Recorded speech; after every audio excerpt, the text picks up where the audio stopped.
नमस्कार प्यारे विद्यार्थियों, अपने 10वीं बोर्ड का भी आज सिलेबस स्टार्ट कर रहे हैं, जिसमें ये हम क्रैश कोर्स यानी कि रिवीजन की तरह हम लेंगे और कम से कम समय में आपका संपूर्ण रिवीजन होगा। इस तरह से आपके लिए वीडियोस डिजाइन किए जाएंगे। हम आज आपके शुरू कर रहे हैं रियल नंबर्स, वास्तविक संख्याएं। इसका अंक भार आपके रहेगा 3 अंक, जिसमें 2 प्रकार के प्रश्न होंगे। एक प्रश्न 1 अंक का और दूसरा प्रश्न 2 अंक का।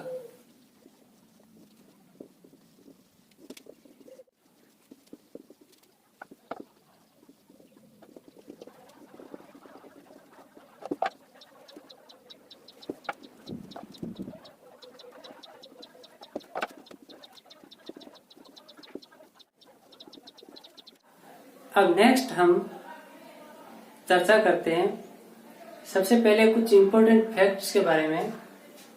फर्स्ट है यूक्लिड्स डिवीजन लेमा, यानी यूक्लिड विभाजन प्रमेय का। ये अपने a बराबर बी क्यू प्लस आर, जहां पर r की जो कंडीशन है वो है अपने 0 के बराबर या बड़ा लेकिन b से छोटा। सेकंड है a और b में रिलेशन और साथ ही एलसीएम और एचसीएफ का ए बी से रिलेशन। किस तरह से a क्रॉस b यानी a और b का गुणनफल बराबर होगा एलसीएम और एचसीएफ के गुणनफल के। थर्ड है यहाँ पर यदि अपने पास में कोई रेशनल नंबर है p अपॉन क्यू, तब इसकी शर्त q बराबर नहीं है 0 के, उस समय इसका q का मान 2 की घात m इंटू 5 की घात n केवल इस रूप का है, तब हम कहेंगे कि ये संख्या शांत होगी। अन्यथा नो आने पर यह संख्या अशांत आवर्ती होगी। ये इसका महत्वपूर्ण एक टेस्ट है, तो ध्यान रहे, ये आप दिमाग में रखिए। लगभग सभी प्रश्नों में सेकंड चैप्टर के कोई भी प्रश्न आए तो उसमें ये यूज में आएंगे। इसका आप स्क्रीनशॉट ले लीजिए। तो लगभग सभी एग्जाम्स में 1 अंक का जो प्रश्न अक्सर पूछा जाता है वह अपने संख्या 140 का अभाज्य गुणनखंड कीजिए। तो इसे हल करते हैं। दी गई संख्या है अपने पास में 140 और इस संख्या में आपको अगर इसका अभाज्य गुणनखंड करना है तो सबसे पहले इसका फैक्टर करना पड़ेगा, यानी गुणनखंड करना होगा। इसकी जो मेथड है वो आप लेंगे कि इसका अभाज्य गुणनखंड करने पर, ये सब इसलिए है कि आपको ये सारे पॉइंट्स एग्जाम में लिखने चाहिए अच्छे मार्क्स के लिए। तो अब हम इसके अभाज्य गुणनखंड करेंगे 140 का। सबसे पहले 2 से डिवाइड किया 70, फिर 2 से डिवाइड 35, 5 7, फिर 7 से डिवाइड 1। फिर हम इनको वापस लिखेंगे 140 बराबर 2 इंटू 2 इंटू 5 इंटू 7। अब इन्हें हम पावर्स में भी लिख सकते हैं 2 दी पावर 2 इंटू 5 इंटू 7। ये अपना एग्जैक्ट फाइनल आंसर। ध्यान रहे, यह प्रश्न पिछले प्रश्न से थोड़ा सा एडवांस है। इसको आप खुद करेंगे और अगर कोई समस्या हो तो कमेंट करें। अगले सेशन में हम फिर मिलेंगे इस प्रश्न के साथ।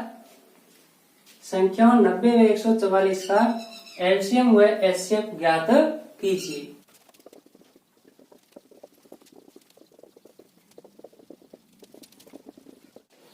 अब देखिए सेकंड क्वेश्चन अपना, दर्शाइए कि कोई भी धनात्मक विषम पूर्णांक और q+1 व और q+3 के रूप में होता है। जहां q कोई पूर्णांक है। अब इसे हल करते हैं। सबसे पहले आपको हमेशा इसमें ये कंडीशन देखनी होती है जहां पर ये समझना हमें कि यहाँ ये किस प्रमेयिका के अनुसार है। तो यहाँ पर हमें ये दिख रहा है कि ये यूक्लिड विभाजन प्रमेयिका से है। तो सबसे पहले इसमें b की वैल्यू क्या होगी, यानी कि a बराबर बी क्यू प्लस आर के अनुसार। तो a भी कोई संख्या है, उसे हम भाज्य के रूप में मानेंगे धनात्मक विषम पूर्णांक। तो लिखेंगे माना a कोई धनात्मक विषम पूर्णांक है। तो अब हम इसमें यूक्लिड विभाजन प्रमेयिका के अनुसार लिखेंगे, अतः यूक्लिड विभाजन प्रमेयिका के अनुसार a बराबर बी क्यू प्लस आर, जहां 0 से बड़ा या बराबर r लेकिन b से छोटा। अब यहाँ पर हमें b डिफाइन करना है गिवन क्वेश्चन से। यहाँ पर है 4, तो यहाँ प्रश्न में b बराबर है 4 तथा b बराबर 4 है। तो इस कंडीशन से हम लिख सकते हैं कि r की वैल्यूज जो होगी वो होगी अपने 0, 1, 2 एंड 3। तो हम इसको यूक्लिड विभाजन प्रमेयिका के अनुसार लिख सकते हैं। अतः जो अपने पास में a है इसकी 4 कंडीशन हो सकती है, यानी a बराबर 4q, दूसरा अपने 4q प्लस 1, तीसरा है अपने 4q प्लस 2 और चौथा है अपने 4q प्लस 3। अब इसमें हम स्पष्ट रूप से देख सकते हैं कि जो फर्स्ट एंड थर्ड कंडीशन है 4q एंड 4q प्लस 2, ये नेचुरली अपने इवन नंबर्स है, तो यहाँ पर धनात्मक विषम पूर्णांक नहीं हो सकते। इसलिए बचे हैं इसमें 4q प्लस 1 और 4q प्लस 3। तो निश्चित रूप से a की कंडीशन धनात्मक विषम पूर्णांक होने के लिए सेकंड एंड फोर्थ होगी, क्योंकि 4q एंड 4q प्लस 2 दो सम पूर्णांक है। अतः शेष 4q plus 1 and 4q plus 3 दो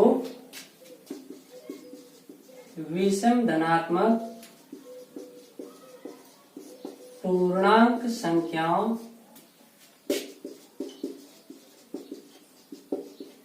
के रूप होंगे। इति सिद्धम। इस प्रकार से आपको इस प्रश्न को पूरा हल करना है।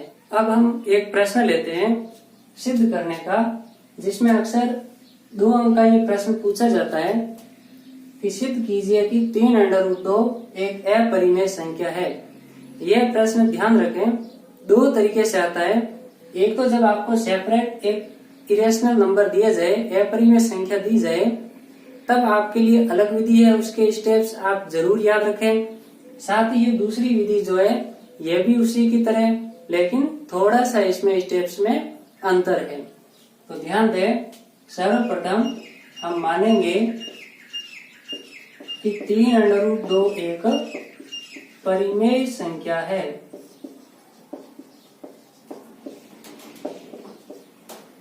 फिर अगर परिमेय संख्या है तो निश्चित रूप से हम इसे लिख सकते हैं 3√2 बराबर a/b, जहां b बराबर नहीं है 0 के, और a व b दो सह अभाज्य पूर्णांक है। अब देखिए, अगर इस तरह से हम सरल करें आगे तो √2 बराबर हो जाएगा a/3b। तो ध्यान दीजिए, जब a व b दोनों पूर्णांक है तो निश्चित रूप से a और 3b भी पूर्णांक तो है ही, अर्थात हम ये कहेंगे कि a/3b एक परिमेय संख्या होगी। तो इसे इस तरह से लिखें, इसलिए a व b इसे आप चुंकी में लिखें, पूर्णांक है, अतः a व 3b भी पूर्णांक होंगे। अब अगर ऐसा है तो अतः a/3b एक परिमेय संख्या होगी। अगर a/3b एक परिमेय संख्या होगी तो यह √2 के इक्वल है, अर्थात √2 भी एक परिमेय संख्या होगी।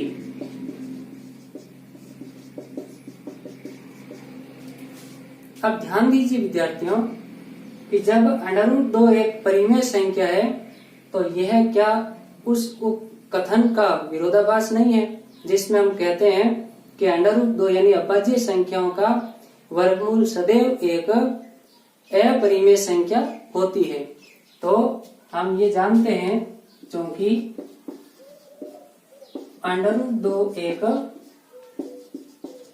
अपरिमेय संख्या है, अतः यहाँ विरोधाभास है। यदि विरोधाभास है तो हम कह सकते हैं कि यह संख्या परिमेय न होकर एक अपरिमेय संख्या होगी, अर्थात 3√2 एक अपरिमेय संख्या होगी। Hence proof.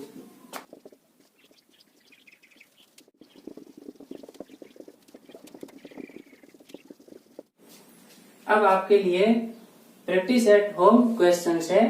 पहला, सिद्ध कीजिए कि √2 एक अपरिमेय संख्या है। इसका मेथड अलग से है, इसे आप जरूर याद करें।